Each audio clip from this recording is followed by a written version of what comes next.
Welcome to What's Left, a weekly political discussion challenging the mainstream left. I'm Eduardo Barca with Andy Lipson. Today we will discuss the general strike of Seattle.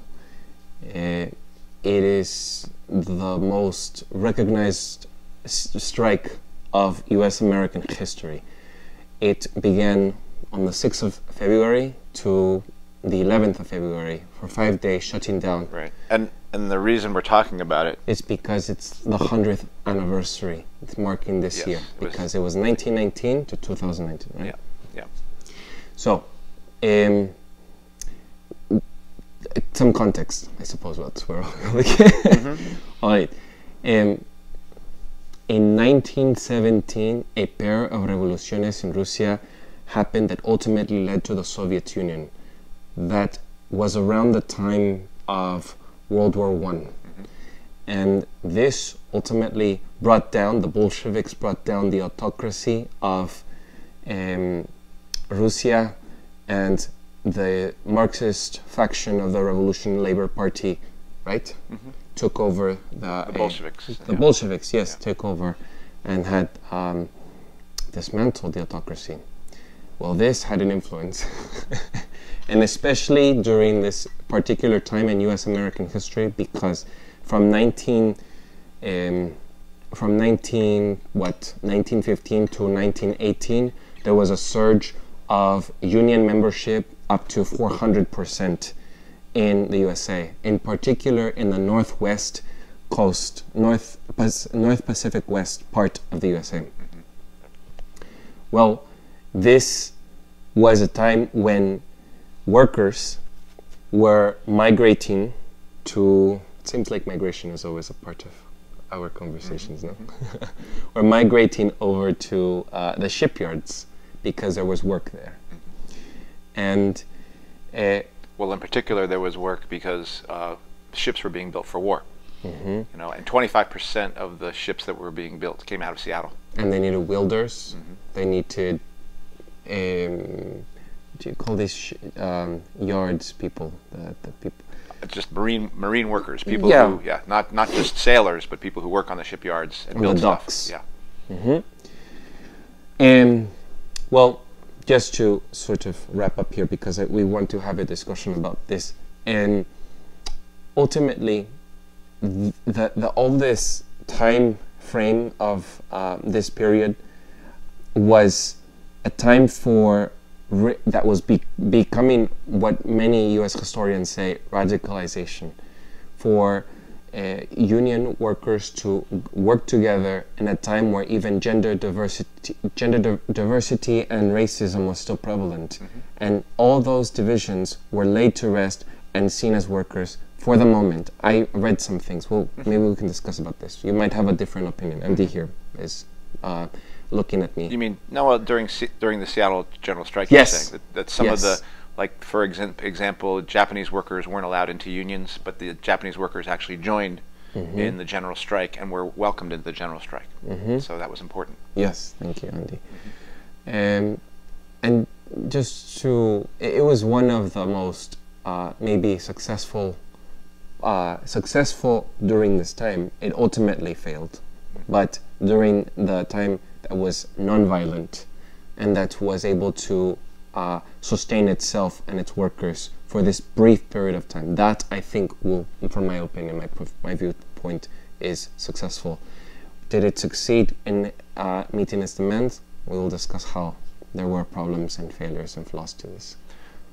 Yeah, and maybe we can probably go back and, I mean, ultimately people, if you really want to know about this, you're going to want to read some things. We're going to put some links on here about things that we've read. I found some, just very late, I found an original resource of people who were actually on the General Strike Committee during the strike, wrote a summary of what happened during the General Strike that I never got a really chance to fully read, but I thought it was really neat. So we'll put some things down.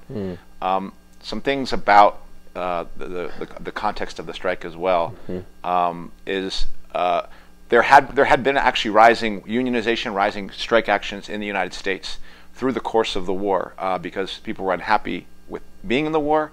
The Socialist Party was organizing strikes. The Wobblies, the IWW, was playing a role in organizing strikes.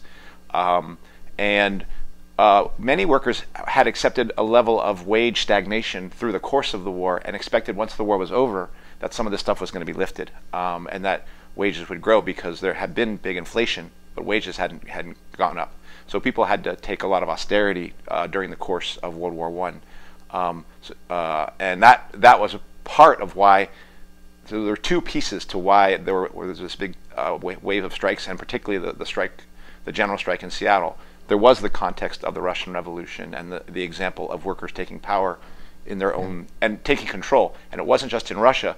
There was the rumblings of that taking place in Germany. In Hungary it happened. In Austria it happened. There had been other countries where like Soviets were taking power, workers' councils. And so this strike that got started, it actually started as a marine workers' strike. I'm not entirely sure. It's confusing what the issue was. It appears that there was an attempt to create a division of wages between unskilled and skilled workers of some sort, and the Marine Workers Association wasn't buying it. That was about 35,000 workers went on strike around January 21st of 1919. And then, so their demands were, we want to stop the government from trying to restrict our wages. There was this outside government-run kind of corporate government combination, corporate combination that was trying to impose wage restrictions, and they were actually imposing wage restrictions on the capitalists in Seattle, on corporations in Seattle that wanted to actually make a deal with their workers, and actually were prepared to appease the workers when they went on strike. But these corporations were told that if you do that, we're not going to sell you any steel. From the government. From the government, and this, from the government and this. It's an organization. What was it? It was called Shipbuilding Labor Adjustment Board. Was what it was called. And so that organization was trying to impose wage restrictions on a subset of workers within the on the docks. And so the union decided to strike, and then something pretty amazing happened, basically. Against the will of the International Longshore Association, which is a union that oversees all the dock workers, marine workers, sailors, and things like that, longshoremen, stuff like that. Longshoremen, that was the word I was trying to find. Sorry about that. Yeah. Against their will, and against the will of the local unions who agreed with the strike but didn't want to do anything about it. Over 100 different locals in Seattle all agreed to join with the strike, and support it not just in name but in deed by joining them in the strike. And they set a date of February 6th for starting what would turn out to be a general strike. And I think the context for this is the Russian Revolution. It is the fourfold increase in unionization in Seattle, so that it went from about 20,000 people being unionized to almost 100,000, were the numbers that I had heard. And Seattle had a population of around 300,000, so that means 30% of the people, were in a well, 300 to 100,000, I think it was. Either way, we both recognize it's a large number of people who are joining in on this. And so some of the things that took place were, and what was the response of the city? The mayor initially was like, well, if you're gonna go on strike, you're gonna go on strike. But then when he saw what was happening, he basically, the press basically said, oh my God, the Bolsheviks are taking over. There's going to be a revolution here in Seattle. It's going to be mayhem. They were deputizing people and basically giving them weapons to essentially deal with what they expected to be a very violent scene and a very ugly scene. Yeah, they called in the National Guard. They set up nests of machine gunners around sections of the city. But far from it being violent, it was actually completely silent. Like, that was the biggest thing that was going on. Like, that was the biggest way it was described, is that the city just got very quiet during that strike. And the way the city was run was through the General Strike Committee, which is basically each union had 3 delegates to the General Strike Committee. So that was about a general strike committee of about 300 people had the final decision-making power, and from those 300 people, I think there was an executive committee of about 15, and this became the institution that ran the city, that fed people, that delivered milk, that kept hospitals around, kept hospitals functioning when they needed it. That actually they had their own former military people who were part of a kind of like their own police that they had, so the police didn't even need. But from what I understand, veterans were doing that. What I understand, there wasn't even fist fights. There wasn't anything like. And again, I think it I think what's important about this is just sort of it speaks to the possibility of workers running their own society. It made the capitalists hyperventilate across the country about this whole Bolshevik thing that was happening in Seattle. And admittedly, for sure there were radicals who were trying to make that happen. And if you look at literature at the time, there were people who were saying they did it in Russia, we'll do it here. We have to do like they did. I suspect that the majority of people were doing it for solidarity, in part with Russia, but mostly with the Marine workers, and we're hoping that those demands would be met. Ironically, and this is one of the things I read from the people who wrote in the general strike, the people who wrote about the general strike committee, is the general strike itself didn't really have demands. The workers who went on strike in January did, the Marine workers did, but the general strike itself didn't. It just kind of started to fade, and then went away in 5 days. And so those are some things I'll say about it, and I'll let you maybe talk or see what you want to say.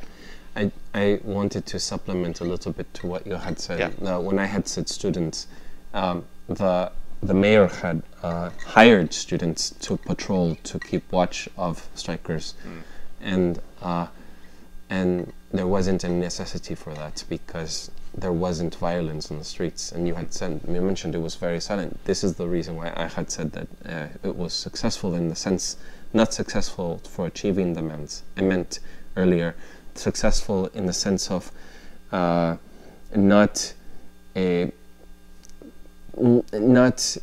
causing chaos in a way that is disorganized and dysfunctional and doesn't get to anything at all. They were making a point by, if anything, I think the point was just that we take charge here as workers, and you have no power, as clearly as being demonstrated by our shutdown of the city. Right. And I think that is the biggest point you can make, if anything is taken from this, for the people now striking in Denver, and the people that have striked last year, the Red Wave, and the LA strikers, and currently the Oakland strikers that will go on, and how unions have such power if they unite and they work together. And I think, as we were discussing with Gemma and Kenny last time, when Gemma was asking me what will it take for, or who will initiate, I said that it is a wave. We talked about some wave, but it is a wave that will be done together. And I think that is the ultimate lesson that we can learn from it, as Google activists are waging a message to their enterprise. And yeah, I just wanted to say that I think that's the reason why I wanted to recalcar. I wanted to emphasize that it was successful in that sense, because it did shake people in their boots about what workers were potentially capable of. And you mentioned something I had also wanted to add to. This was the spark that initiated part of the Red Scare that began to cover like a blanket over the USA, because people realized that it wasn't just happening in countries, or the oligarchs and the elite class were realizing it wasn't something that was happening out there. It was happening in their territory as well. And I should mention the Mexican Revolution, because I'm Mexican, had just happened around 1910, around that time as well. So there isn't any. This time was a very tumultuous time for many possible changes throughout the globe, and I think that's all I wanted to add. That it was just this Red Scare that I think the legacy continues when you have Donald Trump or any figure on holding that office stating and making a document from the White House stating how socialism will ultimately lead us to collapse, and they bring up examples like Venezuela or North Korea or people in China, certain regions of China. And when you have Donald Trump saying this and the camera zooming in on Bernie Sanders, which Bernie Sanders again is not a socialist, he's a democratic socialist, different from Andy's position here. But I just want to say that that is just the reverberations, the legacy that continues, that that still persists. I mean, no? Well, yes. I mean, but I do think like I mean, we're talking. Last year there were 20 major strikes in this country, and it was a bigger strike, more strikes that happened, and more people had been on strike last year than have been in this country in quite some time, largely because of the teacher strikes. But that doesn't put anything next to what I think were about 4,000 strikes that took place in about a year in 1918. Okay, so and the number of workers that went on strike was an immense, at that time, particularly as a percentage of the entire working class in the United States. So again, we haven't. Not only have we not had the revolutions around us, there's no working class revolution taking place around us. We haven't had the kinds of labor actions that I would say, but that essentially warrant the kind of Red Scare. But there is a similarity, right? There is a similarity because they're saying anti-socialist stuff here. But there was real nervousness about a wave of workers getting the idea that they could do in the United States what they had done in Hungary or what they had done in Austria or what they had done. That was a real fear. And workers were actually taking actions that gave them that reason to fear that. There were real yellow vest movements essentially taking place across the country. It wasn't, and it wasn't. There weren't just general strikes. This was the biggest general strike, but there were somewhat general strike-like things that took place in what is it? I think Fresno and Wichita, all across the country. There had been little mini general strikes in about 6 different places in different parts of the country that were surprising to read about, and so there was much more. There was much more to be nervous about, but there are some interesting similarities in that right after this happens, you're going to have 36 IWW members deported, because what people were being accused of is not just being radicals, but being immigrants. They were the Alien and Sedition Act, which was part of the wave of things that basically of rules that basically said you couldn't say negative things about your government, you couldn't try to stop people from fighting in the war and appealing to not fight in the war, and that basically talked about not being able to be a foreign and alien element coming in to try to bring in trouble and take down your government, because if you do, we'll deport you. And people were deported and put in jail for being radicals and being immigrants, whether they were Russian immigrants or German immigrants. So anti-immigrant sentiment and anti-radical sentiment do go together, and that we're going to see that again in this country as well. And that was this 1919 general strike did set off a round of the Red Scare. The Palmer raids were what took place in the 20s, and those were all grabbing radicals, accusing them of trying to take down the government, and then deporting them or putting them in jail. And a lot of these people were IWW members. So it is a legacy, and it was a bitter one. And it wasn't really. The 20s was a bitter time for workers, despite the struggles that took place in the teens, in the 1917, 1918, 1919. But that bitter period that did have struggle in it, but mostly losing struggles and a lot of repression, did lead to the 30s, which was a new wave of struggles, and led to the sit-down strikes and general strikes in Minneapolis and San Francisco and things like that. So Seattle, though, I do think marks an important, not just a 100-year history reminder, but it marks an important reminder that workers can take power and can build alternative institutions. These institutions were very modest, but when people wanted to know what should run and what shouldn't run, they didn't go to the mayor, they didn't go to a governor, they didn't go to City Hall. They went to the General Strike Committee, and they would basically appeal for exemptions to say, these things can't run, these things can't run, but can these things run? And the General Strike Committee would vote and decide, okay, yes, this will allow this to go. Oh, this won't go, and that does give you a sense of how working class democracy could work. I mean, but it's sustainability. Well, it wasn't sustainable. Well, within it, I mean, I read about the soup kitchens. Yeah. And how even the certain essential things were still running. That I think that has to be looked at. Maybe this is me being optimistic, but maybe yes, it did not achieve its original demand, which was a salary high wage raises. Yes, it failed. Yes, it is stuck in history and perhaps one of the biggest strikes we will look at 100 years later. But I think what I personally, because this was, I should say, Andy's idea to present this topic. So for me, looking into this, had I heard of it, some faint strike, yes, in Seattle. But this time I had read stories and read people accounts of how they had survived during this 5-day period, because things were not run by the government during this time. And so maybe I'm looking at this from an optimistic side, but there was soup kitchens being run. 30,000 meals a day. And there wasn't a limit to it.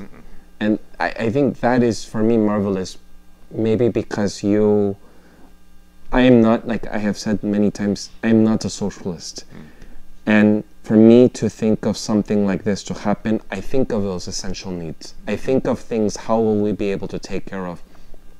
And in the words of Ana Louise Strong, who was one of the pacifist feminists, reporter on this strike in one of the union, I think, periodicals. But she was a socialist. Yeah, all right. Yeah.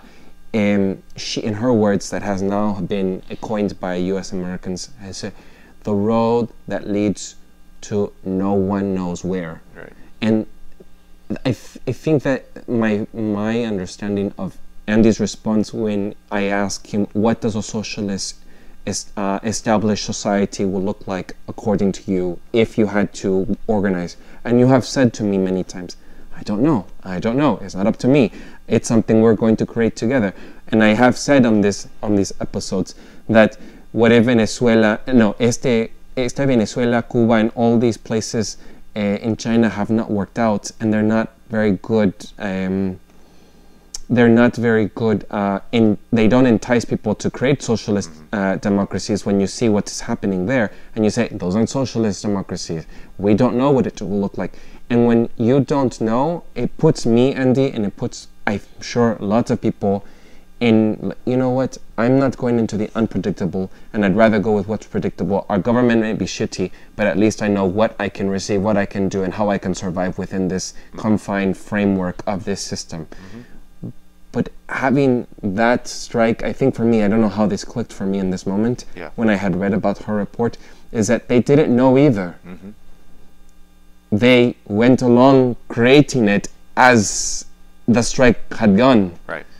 And that gives me some alleviation in the sense that, oh, all right, even workers that were not part of the longshoremen, even workers that were in the kitchens, workers that were in the hospitals, workers from different backgrounds came together, even conservative workers together had come together.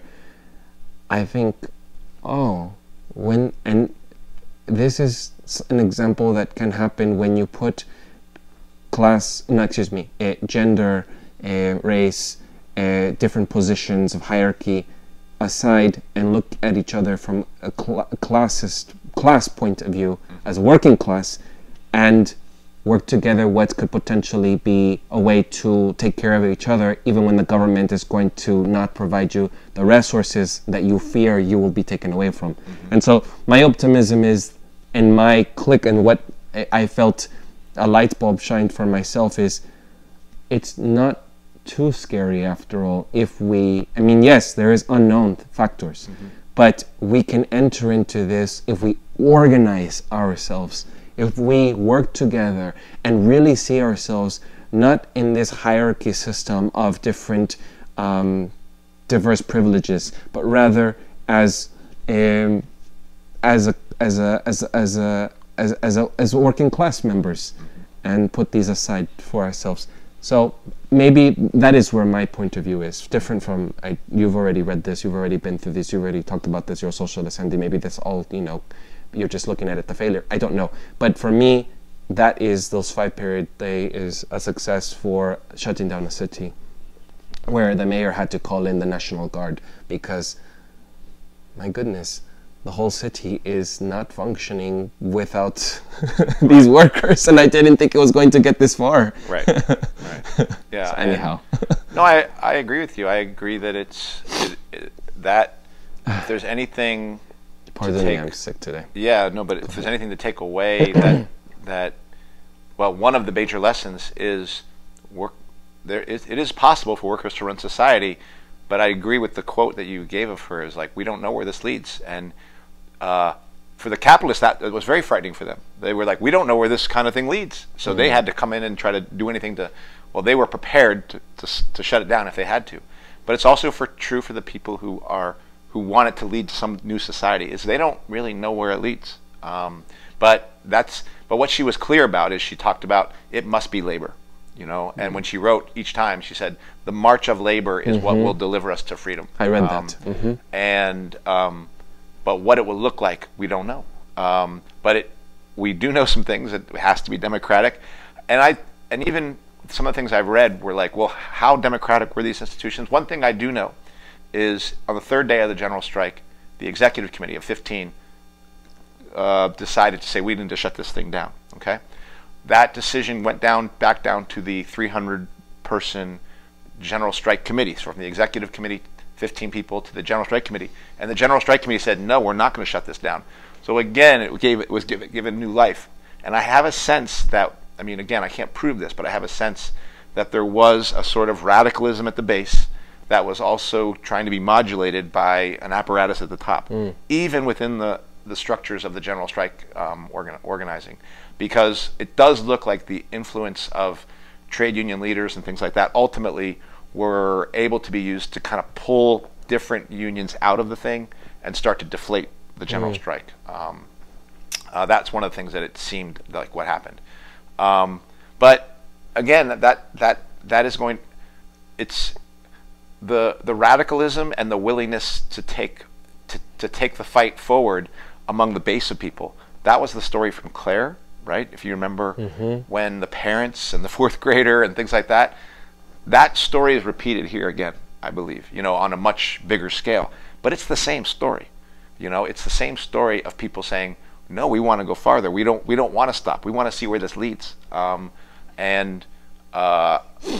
think if we can get that sort of thing going from the ground up, and that isn't divided along gender lines and racial lines, identity politics has no basis, has no ability to unite people in the way that just understanding each other as members of a working class who have to fight racism, have to fight the kind of racism that said blacks can't be here, or the Japanese can't be in our union, or the sexism that said, you know, women have to be in the back versus the men. Those are all things that actually had to be contended with in this struggle as well. And I don't think it always came up with good answers.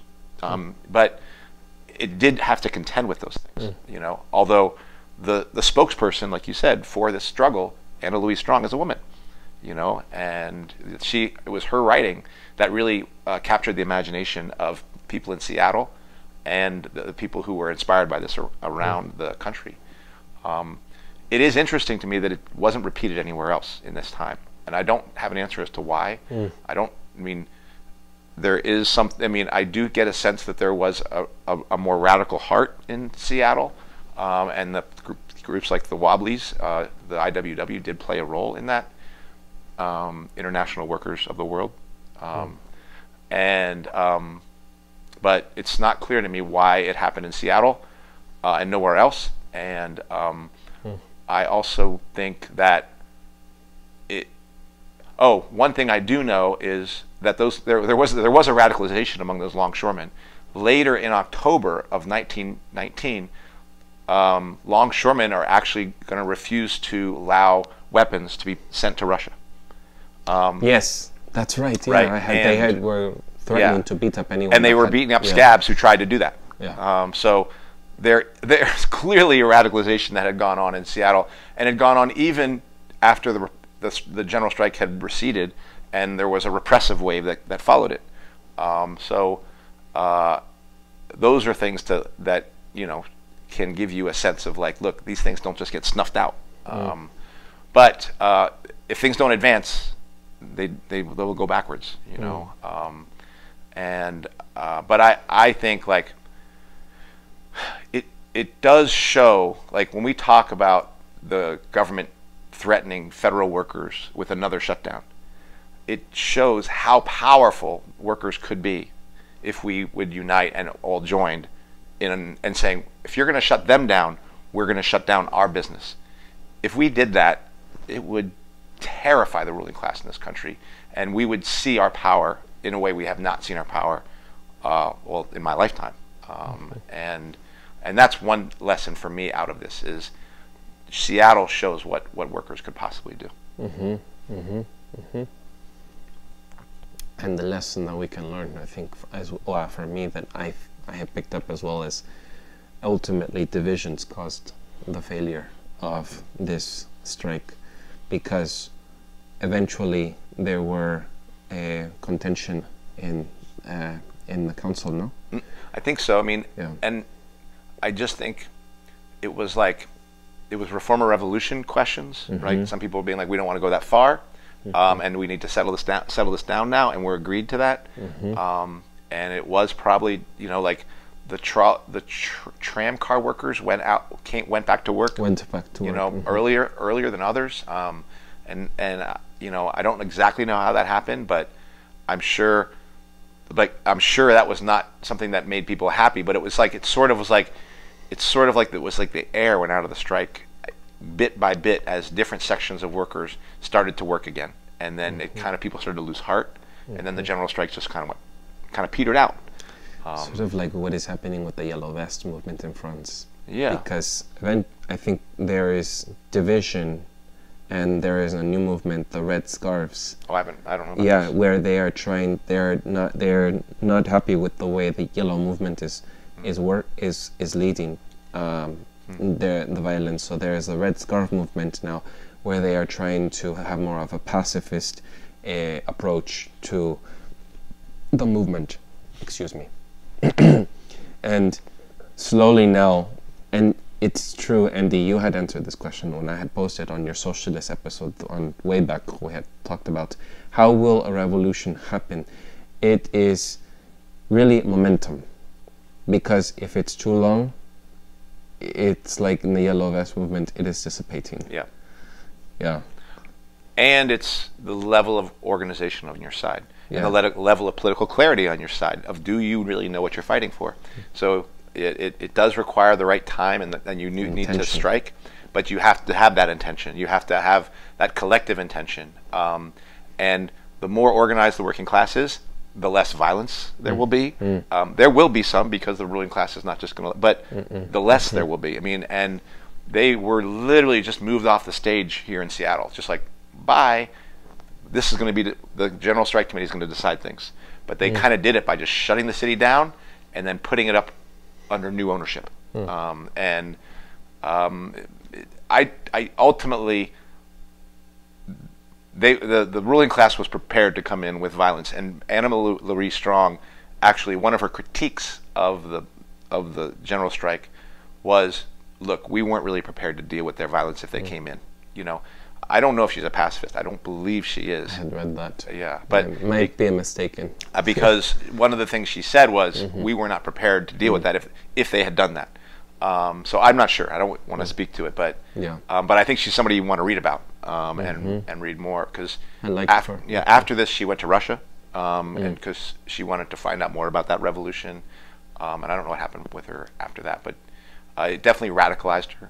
and so that's what I'd say. Yeah, yeah. Well, I think correct. No, not correct. I think President Donald Trump is smart not to criticize on his Twitter account the red wave or the teacher strikes, because his base is largely working class, and I suspect this is not a Trump attack, but more of anyone that is holding office is not going to attack their base if they can see that they can ultimately be enticed to retaliate to someone that is holding office. And I think that that's possibly one of the reasons why he hasn't attacked. He did actually say something about teachers though recently, and I think it was something stupid. But I can't remember which stupid thing he said because I can't keep track of them. But he said some sort of anti-teacher thing recently. Right. Well, I didn't hear anything from the red wave. Yeah, I mean, but I do know that one of the things we were thinking of talking about, if we weren't talking about this, was the speech he gave. What was that? The State of the Union. The State of the Union. The State of the Union had that. We don't want the United States to go towards socialism, and obviously he's speaking about the election of people like Alexandria Ocasio-Cortez, Bernie Sanders' run, and Alexandria Ocasio-Cortez has been outspoken around things, and because of their ideas, saying health care is a right, 70% tax, So it's It's on the radar. It is, and I do think the ruling class is nervous about where this could all lead. But I will unfortunately say that they are not facing anything like what we're talking about during that period of 1915 to 1919, and then kind of started to wane in 1920s. I would be curious as to why those periods of time were very inspiring, very people took arms, people went out and fought. I am curious why. Well, I will say that obviously one of the answers we give is like the Russian Revolution and those sorts of struggles. But in this country, there was a growing radical wave of the Socialist Party was growing. There was a massive, like, the most socialists there were was in Oklahoma, right? That was the state with the most socialists. And then Washington, the state of Washington, had a number of them as well. So the Socialist Party was big there, and this the IWW was big. The Communist Party then starts to grow as a result of the Russian Revolution. A lot of these people from the Socialist Party and the IWW joined the Communist Party with the aim of trying to make a revolution in this country. The Communist Party really grows through the 20s into its heydays in the 30s. So I think those organizations and radical organizations are very necessary, and they're independent. They need to be independent, and that's something that doesn't exist right now. We don't have that sort of radical organization in our country, and we certainly don't have the kind of legacy of struggle that had around which these events take place. So those are two big things that to me are missing: class struggle and radical parties that are part of trying to build those kind of struggles.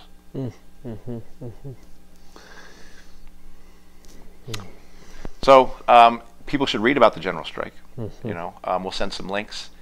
Is there anything else we want to say? I found the stories of people during that time. I like to hear personal accounts. Did you hear like the actual people? I found some the stuff where people who had actually been there at the time, it was like audio of their interviews. Okay, yeah. You just stuff you read. I read. Okay, yeah. But I should look at it. Okay, but are you going to give me links so I can include that? Okay, so I'll do a few. Eduardo will do a few, and it's definitely worth reading about because it gives you something to think about how things could be different in this country and and maybe even an idea of what a revolution would look like. Feel like that is far. Yeah, yeah. We've got a long way to go. All right, yeah. So I think that's it. Yeah? Yeah, I mean, that's kind of short, but, go read for yourself. Next week.